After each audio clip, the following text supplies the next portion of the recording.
Hi, and welcome to Real Nurse Stories. Today, I'd like to welcome Jacqui O'Connor to the Real Nurse Stories podcast.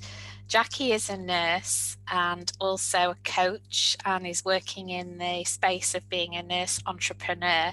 So that's as much as I'm going to say, Jacqui, because I would like to introduce you and give you the opportunity to tell me a little bit about yourself. Thank you so much, Eva, and kia ora, everybody. A little bit about me. So Heartplace with Nurse Jacqui and BeYOUtiful young woman was born after a mixture of self-discovery and thoughts of, if only I knew then what I know now. There was so much about ourselves, including our menstrual cycle, really important things about us as women that we'd never been taught, not at school, not from our mums and not through our friends. And so many people still just don't know this information. So it's my mission to teach all women, including our young women, to understand their bodies and minds, not to be ashamed of ourselves and to be comfortable with the changes that we go through and to trust our bodies. So Heartplace with Nurse Jacqui is supporting carers and future carers to create unstoppable self-belief, inner confidence, and to own our self-worth. And the planet desperately needs truly empowered women who are fiercely aware of that everything about their body happens for a reason. So like you said, I've been a nurse for 26 years, working with women and families and in psychosocial nurse management. And through my own lived experience, I've discovered the benefits of working with healing and mindset modalities and just find pure joy in sharing these tools with others. My ultimate passion is to care for the carer and our future carers, as these wonderful, wonderful people are people who are dealing with our most vulnerable, so our sick, our elderly and our children. And I really believe that with holistic support, our carers will be better equipped to handle the demands of their very vital roles. And how much better would that be for not only them, but the recipient of their care? I'm also very privileged to have two young women of my own. So I live and breathe these curveballs and milestones on a daily basis. And they're my greatest teachers. But it's lovely to find a path of connection. And I'm loving it.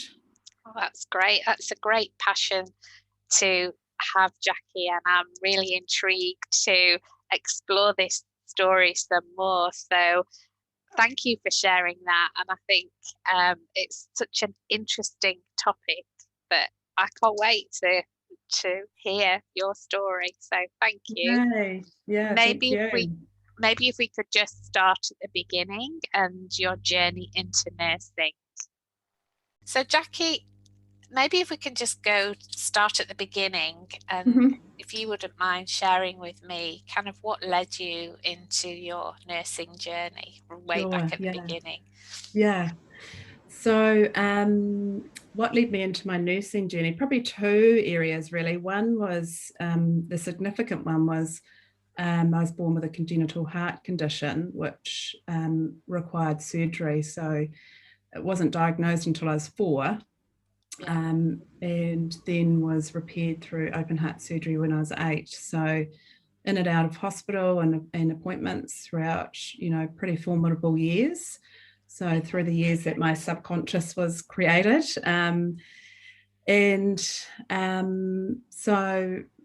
yeah, I really felt like a sense of giving back and helping others, because I have a real memory of healthcare professionals who were kind and compassionate to me.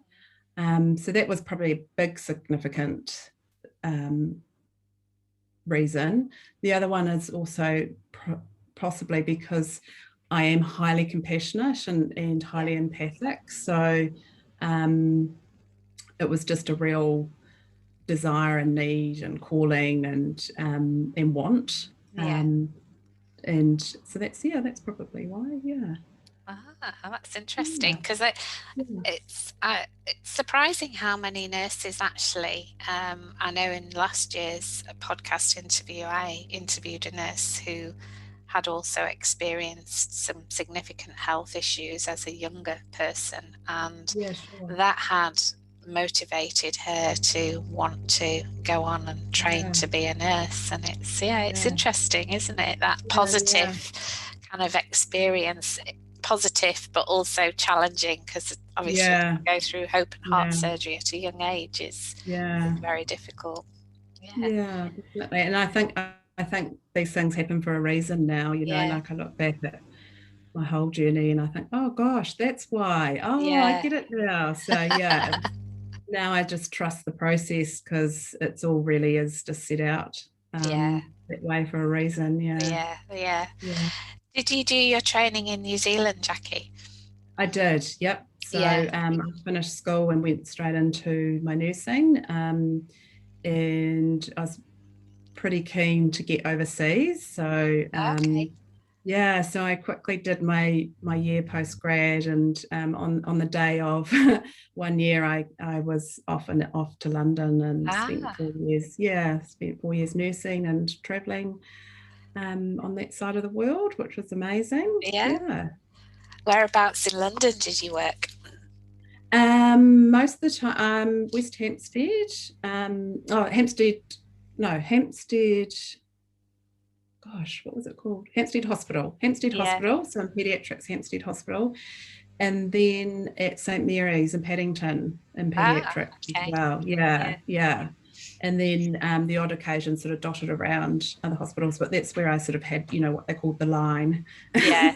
Yeah. Yeah. So yeah, so I'd work for a few months and then I would travel for a few months. So it was amazing. Yeah, very cool. And were you drawn to pediatrics, do you think, because of your experiences, or was that just something Yeah, that it was so interesting because when I came out of my training, there was a nursing freeze, so there were no jobs, which Mhm. seems mad. And so I went and worked on the pool or bank, and I actually did get a job working in older adult, but it didn't start for 10 weeks. So I stayed on the pool, and I got pulled to our children's hospital in New Zealand, Starship, Uh-huh. and I did the one shift, and the charge nurse said, "Oh, come and work here." So I was like, "Oh," and by then it was actually a brand new hospital. Yeah. I was like, "Well, why would I want to go and work for older adult when I can work at this brand new hospital?" And so I did. So I let go of the other role, and I took the Starship role. So no, so not consciously I didn't, but No. subconsciously, Yeah. clearly, Yeah. yeah. Yeah. Yeah. And so just I was 21 then. So and then just with my natural empathic nature, but also with having lived experience, I think it was Yeah. pretty awesome. Yeah. Yeah. So Yeah. how long were you working in New Zealand before you kind of made that leap to the next part of your journey? So yeah, so I did the 1 year post grad and off to London for 4 years. And then I returned back to New Zealand and pretty quickly met my now husband. And yeah, a couple of years later we married, and a couple of years after that we had children. So Yeah. it was just easy. It's such an easy profession when you had children. Yeah. So we were able to not have to use any childcare as young children, because I could work weekends or evenings, and we could tag team. So it was valuable, Yeah. for us to be present to our kids. Yeah, Yeah. Yeah. yeah, That's a positive. It is a it is a positive positive. in nursing, isn't Yeah, it? It's it is. the Yeah, flexibility. yeah, yeah. Although I do recall coming home from a night shift, walking one to kindy and one to school, running home, jumping into bed, and then setting my alarm for lunchtime to pick up one. And I used to think, gosh, why am I so tired? Yeah, I remember that. I used to do the Yeah, same too. I think most people have done kind of the shifts that yeah, accommodate, childcare. I remember yeah, those days of doing yeah, nights, and yeah, you wake up and you don't know what day it is. Yeah, definitely. Yeah. But no more, I couldn't do that now. That's No. not for me now. Yeah, No. yeah. So, Jacqui, tell me a little bit about kind of that's your journey into nursing and into pediatrics. Mm, So, mm. tell me a little bit about kind of at what point you realized that you wanted to do something more with that. Sure.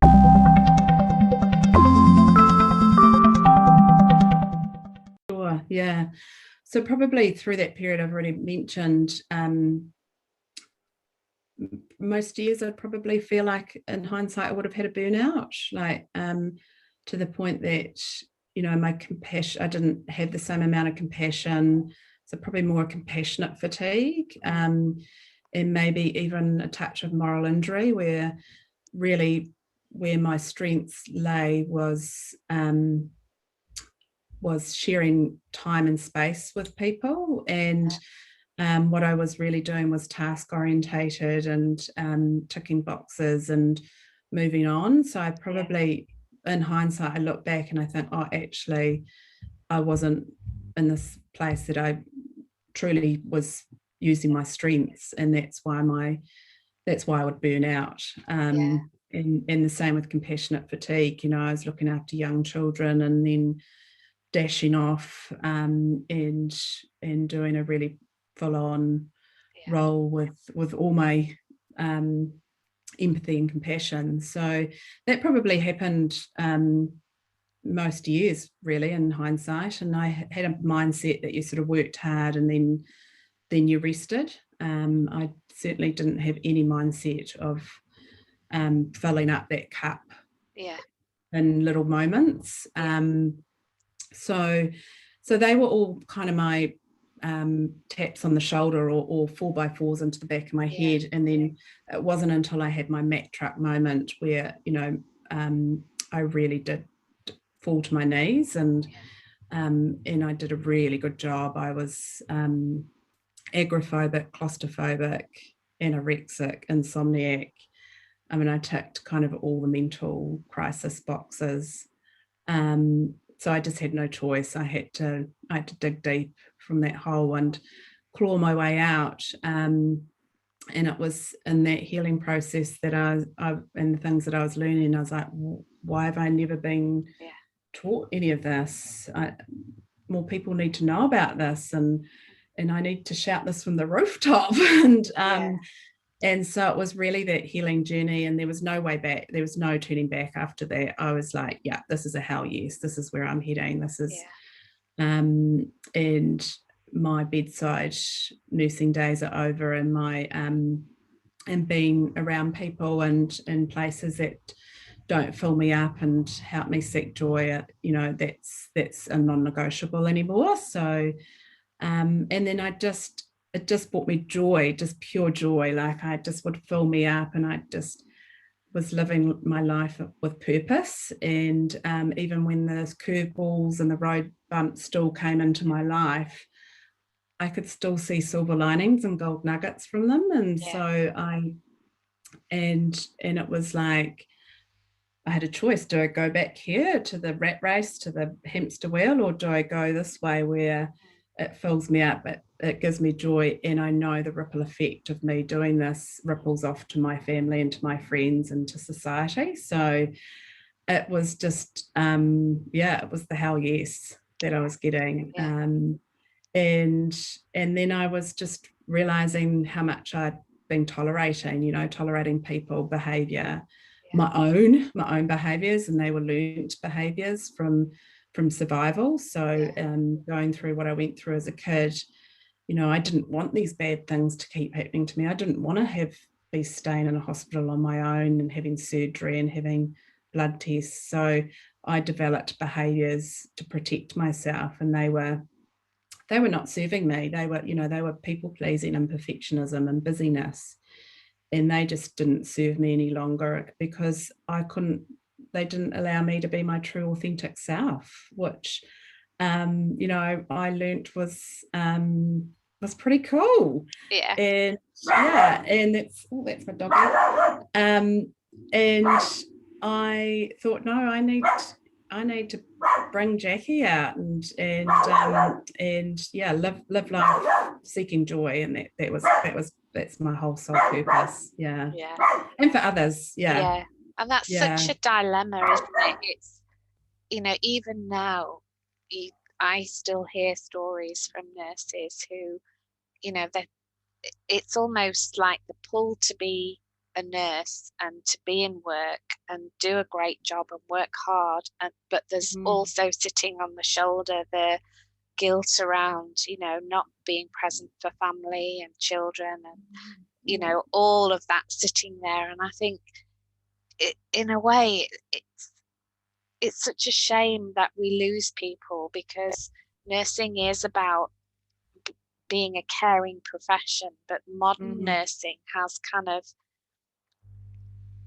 taken a little bit of that away in terms of what you described as, the tick box. And I sometimes think, in all the developments that are happening in health and introduction of technology and artificial intelligence, we don't want to lose that, because that is the essence of what is so important. But increasingly in nursing, that's really difficult to keep that there and present for the person, because of all these competing, nurses have to be accountants, they have to be managers, they have to be, safety reps. There's a whole raft of stuff that nurses have to do. And I think it's such a struggle to balance everything, including your home life, and still stay upright. Yeah, definitely. Yeah. And I think now, like, the more I do, of course, attract a lot of nurses, so coach a lot of nurses or people in humanitarian work. There is some sort of underlying trauma that has been pushed down, and I'll sort that out later. Or we've kind of got society and conditioning that facing your trauma is going to re-traumatize you, and it's going to be difficult, it's going to be hard, it's going to be awful, it's going to be ugly. Whereas through the work that I do, it's actually really gentle and can be soft and can be really nurturing, and it actually can be like, a real empowerment to actually go, wow, this is actually, this is part of the tapestry that's made up me. This is not a negative. This is not, what and no decision's a wrong decision or right decision. We've kind of been so conditioned around right and wrong and black and white and good and bad. So it's actually really, it's really building on that, those mindsets, and particularly, resilience, so that you can see these curveballs and the milestones, So a lot of work I do is around, with young women and women, is through our first and second puberty, through our menstrual cycle awareness, and actually understanding that we're not linear, we're quite cyclical. We've got an infradian cycle, whereas life is a circadian cycle, and we're trying to fit ourselves into these boxes, and we think we're going crazy. Well, we're not going crazy. No. We just don't fit inside that. Our round cycle doesn't fit into that square box. No. So it's actually understanding that and going, wow, okay. Oh, cool. That's so good. Yeah, thank you. And that's why I love working with younger women, because the earlier we can share them these things that empower us, the earlier that they can lean into really helpful tools, rather than into vices that don't serve us. So and they're super, super open to it, because they've only just left that kind of childhood, magic and dreamers. So they're really open to like, okay, and so how else can I serve myself, holistically? How else can I take the messages? What else can I do? If I get pain, what is that message telling me? often it's something that we just don't do enough of, which is being still. And I don't mean Netflix and chill. I don't mean coffee at a cafe with a friend. I mean still, rest and digest. Yeah. So rest and digest. And we, society and conditioning has taught us that that's laziness and selfishness. Nah. I've got a new message to tell you. That's actually, that's survival, and that's to lead us into a flourishing, joy-seeking, best version of our self-life, so we can show up as our best version. And in those stillness, our beautiful superpower of intuition kicks in and says to us, nah, that's prickly, it's a big bad no, or yeah, I'm glowing with light, that's a hell yes, bring it on. I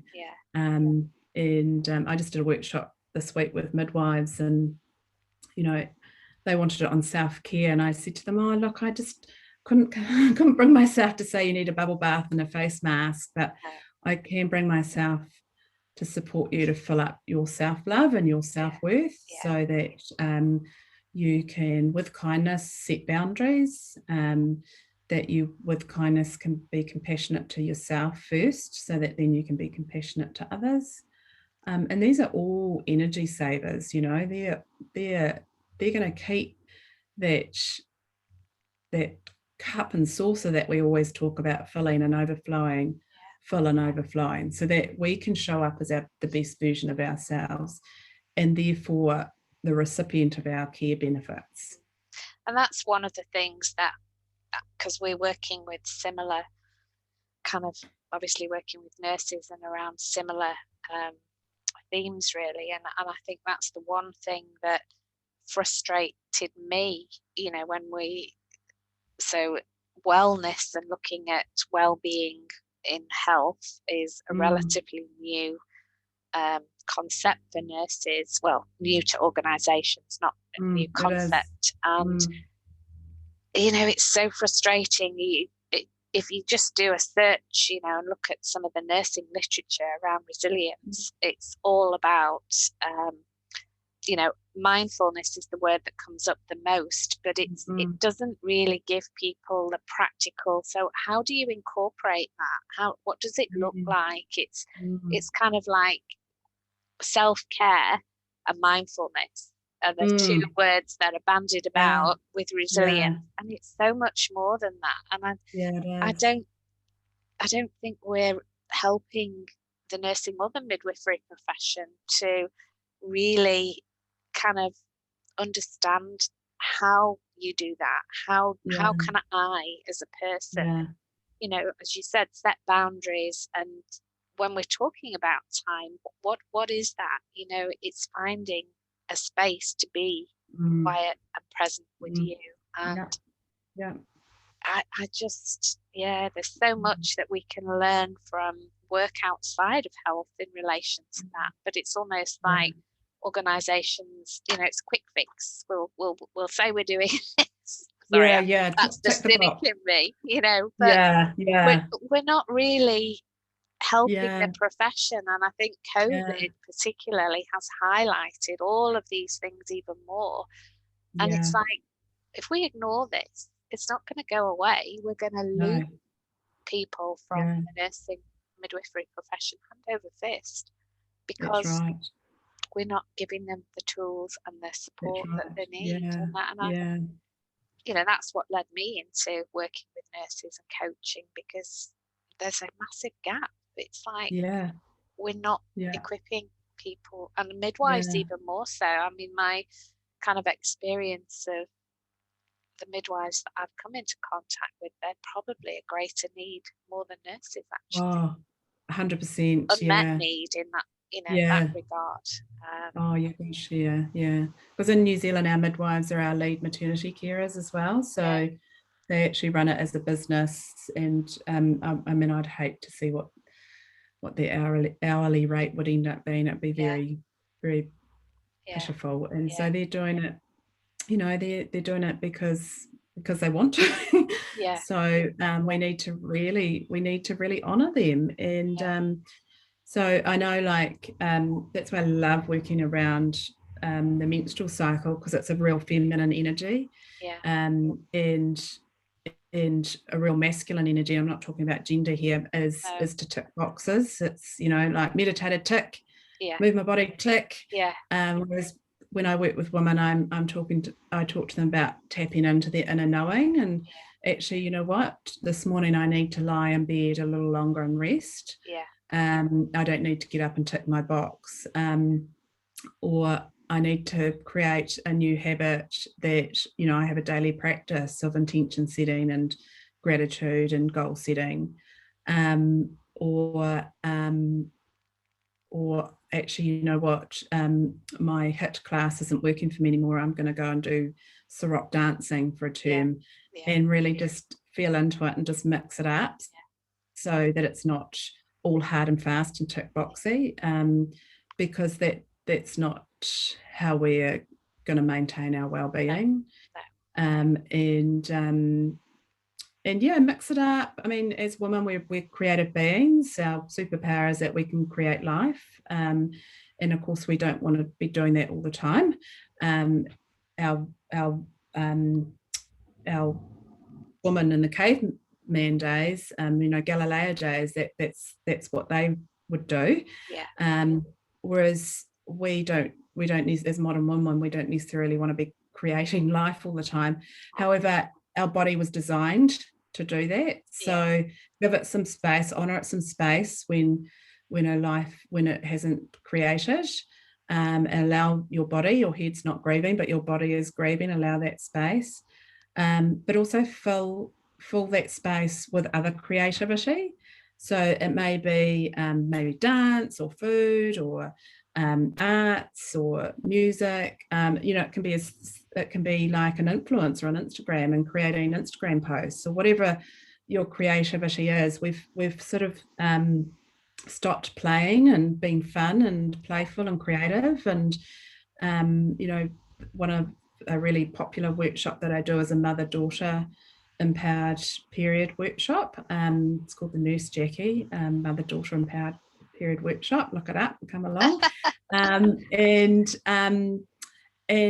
that's kind of like, I got the mums that way because they will invest in their daughters, because they don't want them to go through what they went through. And I warn the mums, you know, you could be triggered here, and you could have some massive ahas here. And every time there's definitely a trigger or aha from the mature woman. And so, you know, days gone by, we would all meet in a red tent, and we would all create together, and we would all nurture each other, and we'd have our maidens, and we'd have our matriarchs, and we would share stories, and we would be really present with our feminine energy. And that was our mindfulness. That was our mindfulness and our creativity and our time to be still and to allow we have got the most amazing superpower of intuition. You know, you think, if any mums are listening, you know when you've been to the doctor that there's something up with your kid, and the doctor's going, no, there's nothing wrong. You're like, I know there is.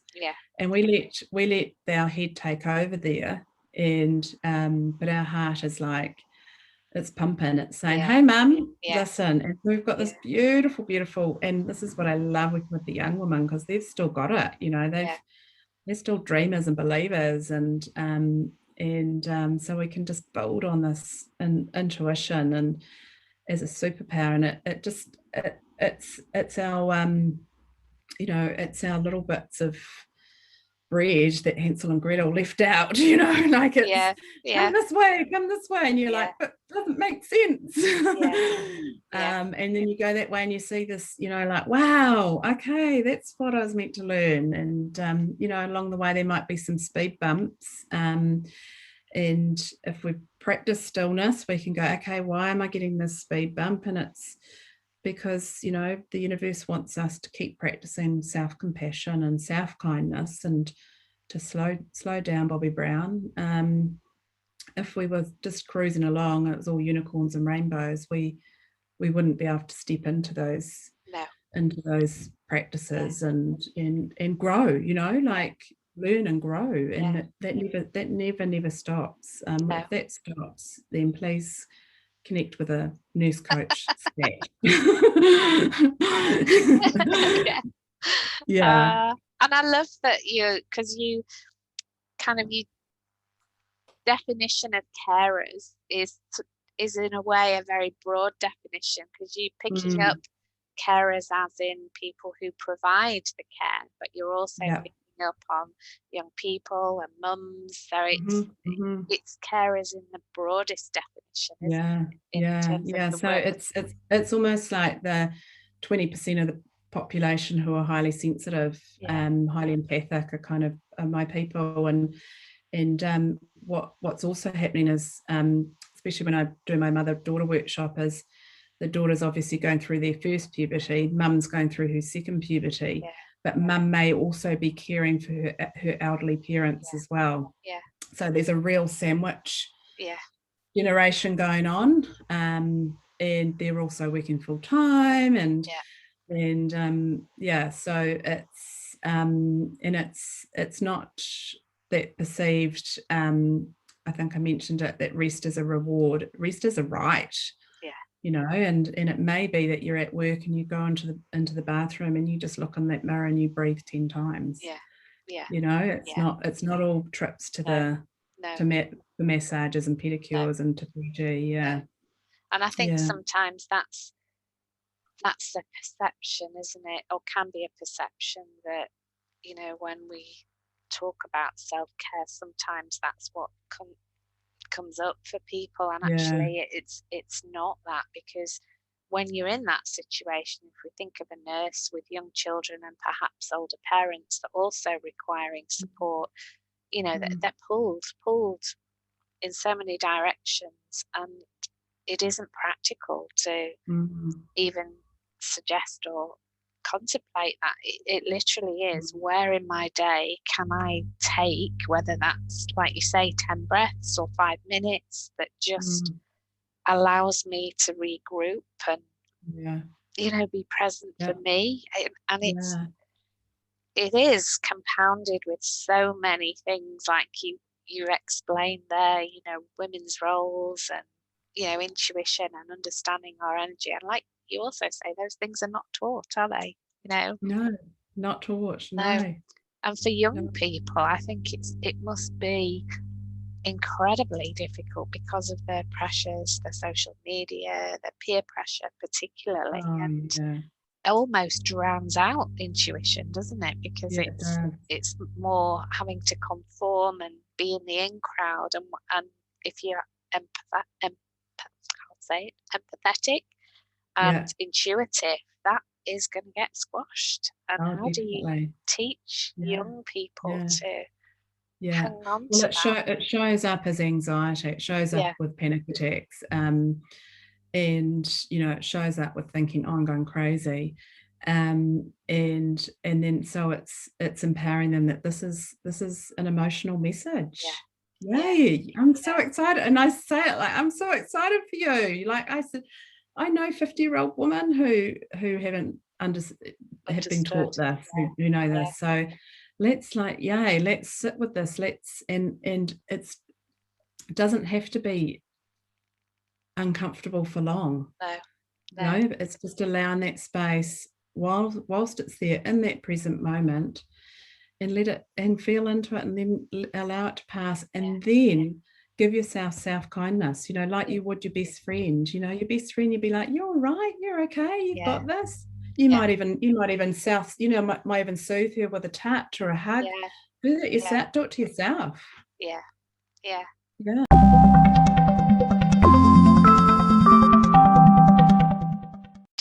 Do they come back? Do you see their journey when you've worked with young people? Do you actually? I do actually. What's super lovely is I'm pretty active on Instagram, which is kind of their platform. So and they share stuff, and it's very cool, very, very cool. And it's definitely 100% healing my inner girl, my inner child, my inner little girl that was in that hospital having having those I'm like, I'm that little angel that I wanted, yeah. So which I had, I just didn't know. Yeah, she was there, and yeah, so which is very cool, and I love kind of changing. I was starting conversations and changing dialogue, predominantly as us women, as little girls, it was always comments about our looks or our clothing. And so now I love, my favorite thing is, and this is a bit Glennon Doyle, so I don't know if you've read her Untamed, but if you should, if you haven't. And she talks about be bold, be loud, seek joy, and be you. And whereas as little girls, we were valued and validated by our looks and our clothing, which is evident now, when you see young people and mature people, we're kind of like still looking for that outside value and validation. Whereas I put a lot of energy in supporting people to actually value and validate yourself, so that inner confidence, that inner self-worth.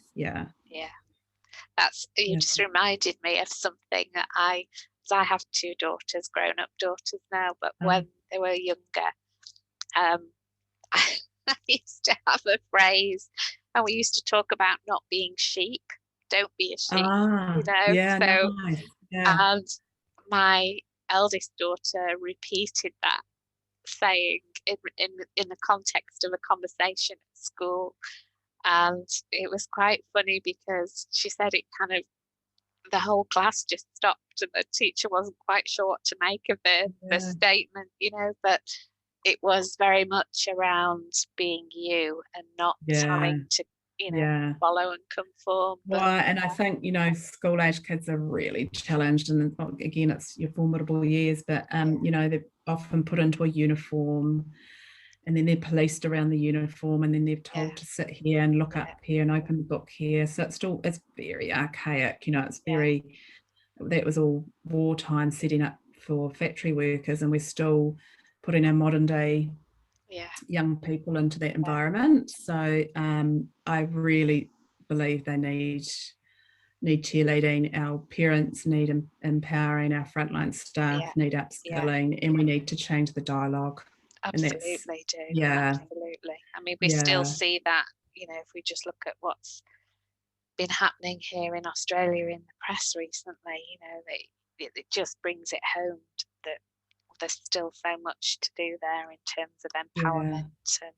And definitely. I think the work that you're doing, Jacqui, is hugely, hugely important because of, if we just look at young people for a moment in terms of their levels of anxiety, and you see that in kind of the mental health services and the pressure on those services, and it's not working really. We're not again, coming back to what we referenced with nurses, we're maybe not always equipping people with the right tools and knowledge to learn how to well, we've changed, we've modernized, we need to move with the changes. And I just had someone this morning saying, why is there so much neurodiversity?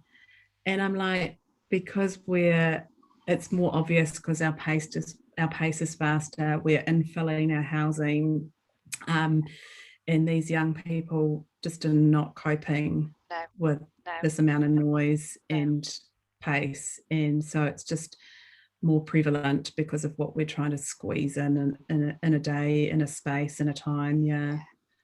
And that's what COVID tried to that was COVID that was telling us, what, wake up call. Wake up people.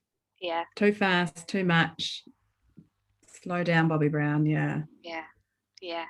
Be present, be conscious, use less, have less. Connect. And that's still difficult to do, isn't it? It's even though we can help and support people with that, it's still challenging.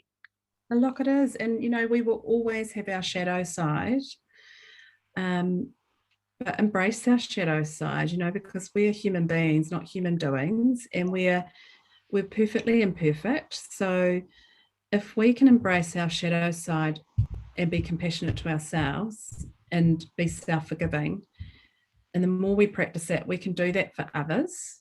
Like, you know, like, oh, actually, oh, that was a bit rough. And then you'd be like, oh, actually, I wonder what's going on in their life.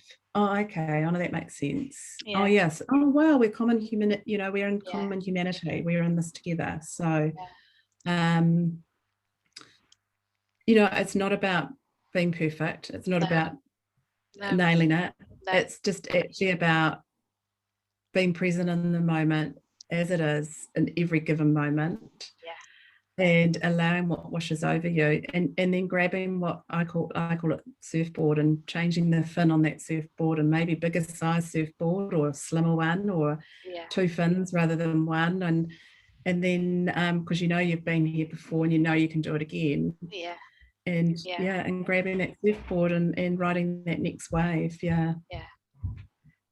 need to kind of, there's something there very much around kindness, isn't there? Kindness to ourselves and kindness to others, and, you know, recognizing when you see that somebody is struggling, you know, in the busy world of healthcare. Often that's, people don't stop because there's 50 things lining up and they haven't the time, but making the time, even if that's just, as you say, you know, checking in with someone and a touch, and, you know, acknowledging is hugely important. Definitely.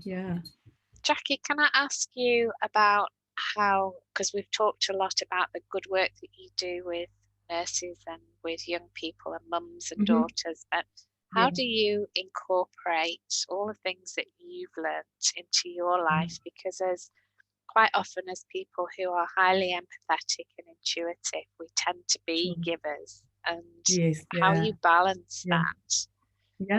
Oh, I love that. That's a great question. Definitely practice. So practicing stillness, practicing forgiveness of myself and others, daily practice, you know, of self-worth and self-love, but also like the empowerment of when I am triggered, that's a little message for me. So I still might kind of go, oh, and then I'll go, hang on a minute, why was I triggered? Oh, actually, good point. Yeah, I need to factor that in a little bit more. So awareness and pausing. But I also know my bliss list as well. So my list that takes me from meh to yeah. I know enough about myself now. Like I know my love language, and I know my core values, and I live within my core values. I know my human design. I know stuff around my star sign. I know what is a hell yes and what's, you know, I've got a barometer inside me. So, but I still stuff up and I still get it wrong, and I still piss people off, and lots of people, you know, misunderstand me. And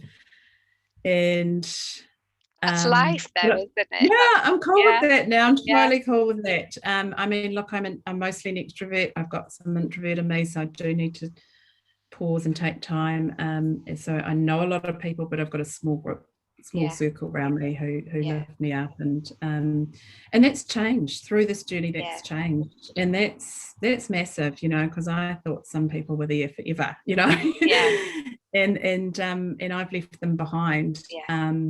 And they are totally welcome when they catch back up. Totally welcome. But that's also given me space for new people who, you know, and you know, now I seek people who expand me further, you know, because I've expanded, but I haven't stopped. You know, I want to keep going. So I seek people who can expand me further.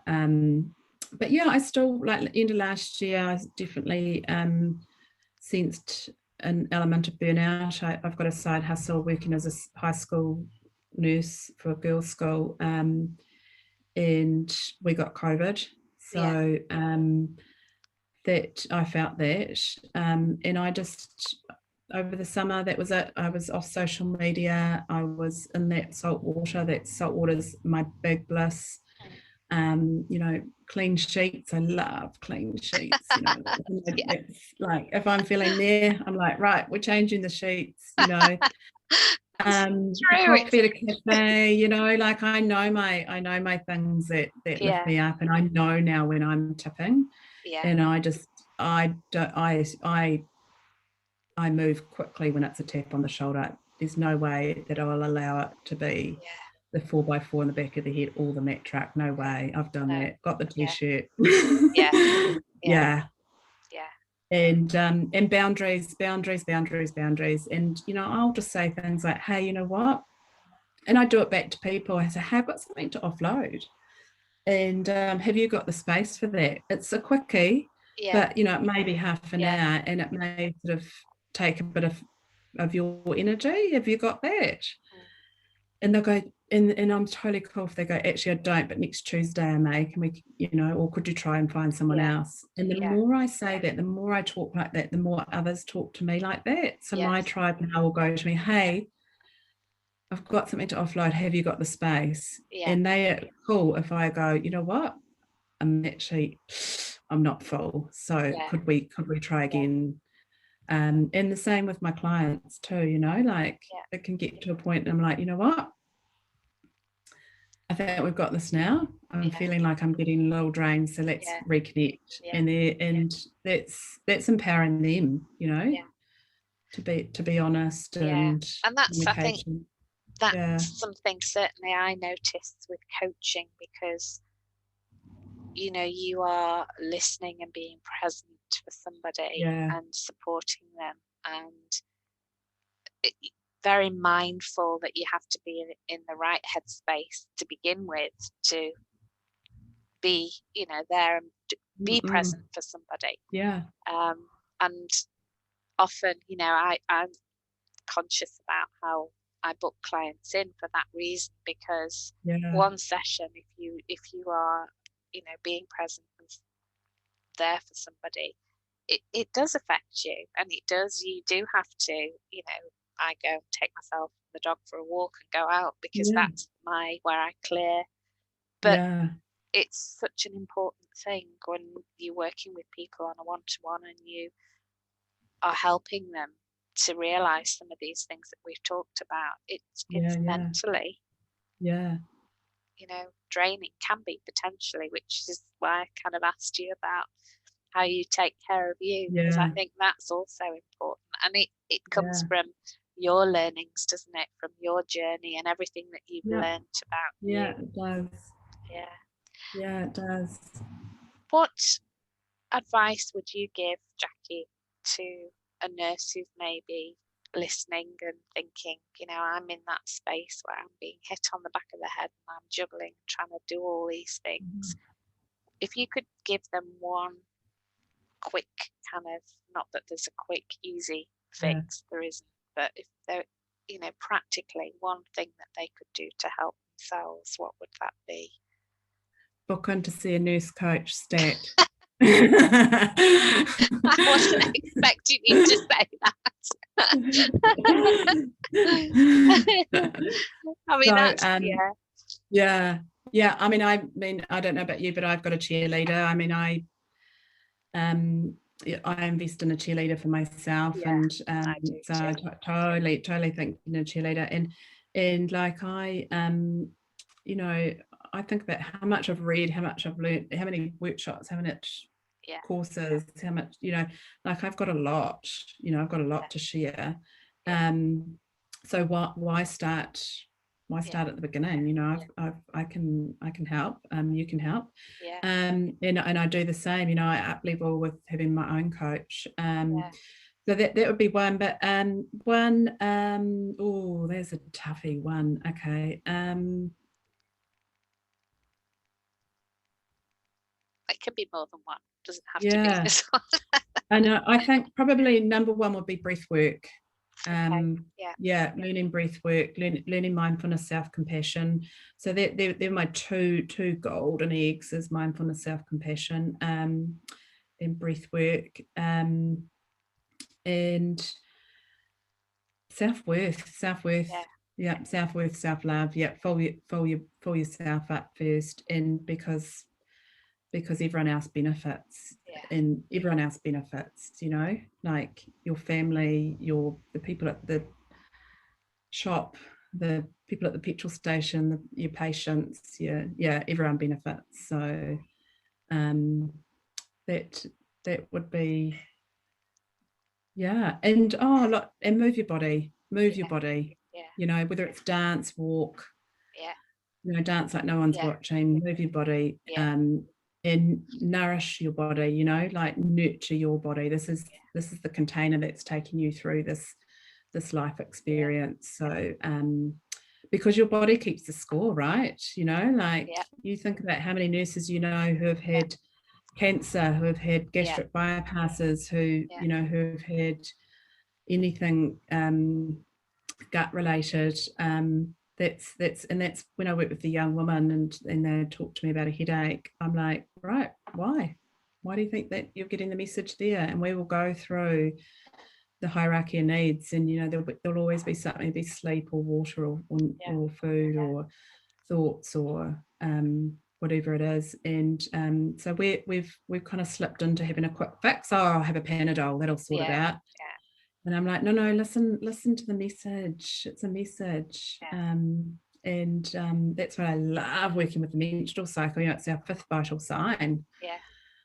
If something's out there, something's out in our daily living. So, and it's not like the word balance, you know. I always get anxious when I hear the word balance, because I think of a tightrope and I think, oh, I've got to balance. It's not that hard, you know. It could be just one thing, you know, water, or it could be, you know, breath work, or and it's not about going, right, Monday I'm plant-based, water, moving my body, meditating, you know. It just doesn't work like that. So no, I'm not very good. I kind of do that. What do I feel like doing? I'm not exactly, which is a lovely feminine energy way to live. Our young loves that, and it will respond well to that, and it will, byproducts of living that way will be that you'll feel longer, leaner, and more energized than if you just tick a box. So keep up that practice. That's a good one. Well, it's been absolutely lovely to chat with you today. Oh, thank you. You too. So nice to hear about the work, the great work that you're doing, Jacqui, because thank you. as we both know, there's a huge need for this. You know, doing what you're doing and empowering women is a really positive. You know, it's almost like working with the young women. You are creating a legacy, aren't you? In a lot of ways, because watch out, world. That's a great thing. What would you most like to be remembered for, Jacqui? Because we've kind of covered a lot here, and I just wonder. I think I'd love to be remembered for walking alongside our carers and our future carers, so that they are empowered to be unstoppable, have unstoppable inner confidence, self-worth, and self-belief. Because we need them in good form. Absolutely. And the world needs fiercely empowered carers and future carers. I wholeheartedly agree with that. I think it's so important. And I love it. I could tell. I love it. And I love meeting someone else in the same realm, because now I don't feel like a crazy weird one on my own. Because sometimes it's it can be a lonely kind of place, can't it, when you're passionate about what you do. So I certainly believe, you know, the more connections we have with each other, where we're all trying to, you know, help and support in that space, that the better. It's not about being individual and going out your own. Oh no, I'm about connection, not competition. Yeah, no, definitely. yeah. There's definitely not a saturation for it. No, So, no. Jacqui, if people want to find out more about you and the work that you do, how can they find you? Yeah. Oh, thank you. So I'm my website is Heartplace, as in our heart, which comes from my journey. My heart was needing some repair. So heartplace.co.nz. And then on all social media platforms, I'm Heartplace with Nurse Jacqui. Okay. So that's Heartplace with Nurse Jacqui, Jacqui. So yeah, very, warmly known as Nurse Jacqui, which I accept with gratitude. Yeah, that's lovely. Yeah. That's something I actually, I'm coaching nurses. I don't call myself a nurse coach as such, but people refer to me as the nurse coach, which it's funny, isn't it? That's quite nice in some ways. Yeah, no, that's lovely. Yeah. Well, it's been a pleasure today, Jacqui. I really enjoyed hearing your journey. Me too. Thank you so much for your time today. You're today. most welcome. Yeah, thank you for creating the space. It's amazing. Thank you.